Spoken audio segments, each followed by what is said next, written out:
Today, we're diving into the world of food preservation through the art of dehydrating. Imagine turning juicy fruits and veggies into crunchy snacks.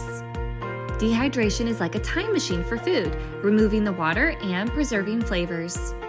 Why is this quest important? Well, let me tell you.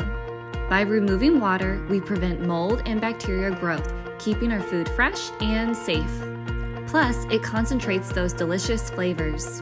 But that's not all. We're about to explore another culinary delight, herbed butter. Take softened butter and mix in fresh herbs. The aroma alone is heavenly. Now let's do the same with dried herbs. The flavors may surprise you. Spread them on fresh bread and have a taste test. Which do you prefer, fresh herbed or dry herb butter? Share your thoughts. This quest is about preserving traditions and flavors for generations to come.